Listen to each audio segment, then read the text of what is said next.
Hello, I'm Karl Pister, and welcome back to our series on conflict resolution.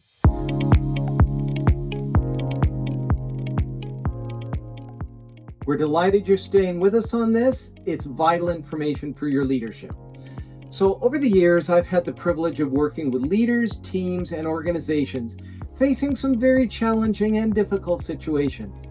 And one thing I've observed time and time again is that most people enter a conflict believing the goal is to get the outcome they want.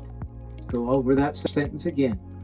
Most times people enter a conflict believing the goal is to get what outcome they want. But often what people are really looking for goes much deeper than the outcome itself. They want to feel heard, they want to feel understood, and above all, they want to feel respected. That's one of the most important questions you can ask in any conflict is this: what would it take for both sides to walk away feeling respected? Now, for some of you who might be rolling your eyes saying, we're adults, grow up, this respect and being heard and is fluffy. No, it's not fluffy, it's human. And I understand your point. You want to get to where you want to be. But until you address the human emotions, they are not going to be sustainable results. They may be surface because people just want you to be quiet.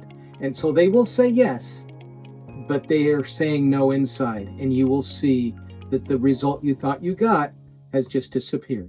So let's talk about the importance of being respected, being heard, and being understood. Notice that the question isn't, how do I get my way? It isn't, how do I make them agree with me? Even though I hear that all the time. It's about respect, because respect and agreement are not the same thing, and people get that confused. Two people can leave a conversation with completely different viewpoints and still feel heard, valued, and respected. In fact, many conflicts become destructive, not because people disagree, but because one or both of the people feel dismissed, ignored, misunderstood, or treated as though their concerns don't matter.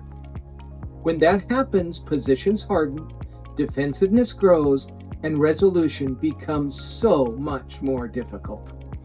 So before you focus on solutions, ask yourself, what would respect look like from their perspective? Put your agenda to the side.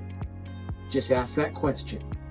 What would respect look like from their perspective? Would it mean being allowed to tell their story without interruption?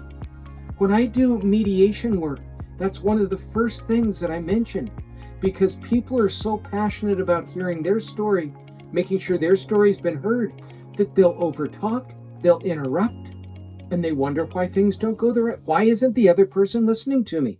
Well, because people don't listen until they feel like they've been listened to. Remember that. So put your agenda in the back seat and ask, what would it mean to them to be allowed to tell their whole story without interruption? Would it mean acknowledging the impact the situation had on them?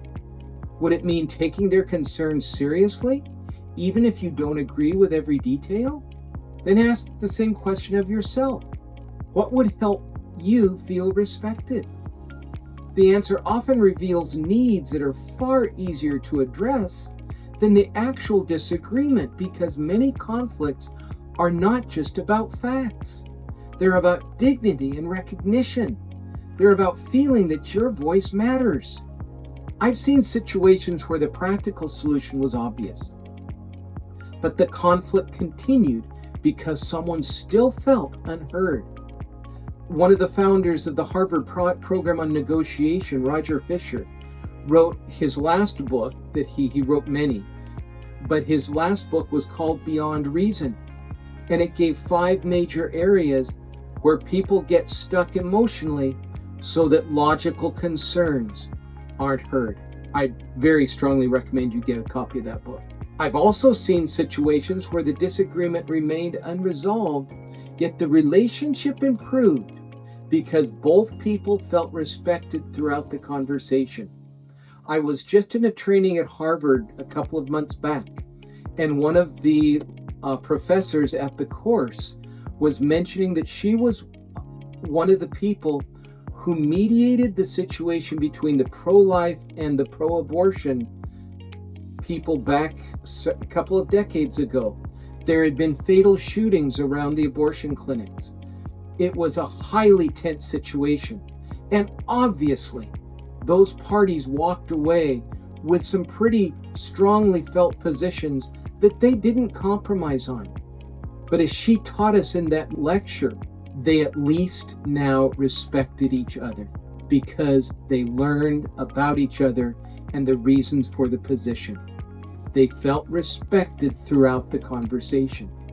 Respect creates the conditions where solutions become possible. Without it, even good solutions tend to fall apart. Why? Because relationships are the glue, they're the foundation. If I feel respected by you and there's a relationship that's starting, my tendency to preserve what we talked about, even though I don't agree with it, is much stronger. The next time you're preparing for a difficult conversation, consider asking yourself, what would it take for both of us to walk away feeling respected regardless of the outcome? That question can completely change the direction of the conversation.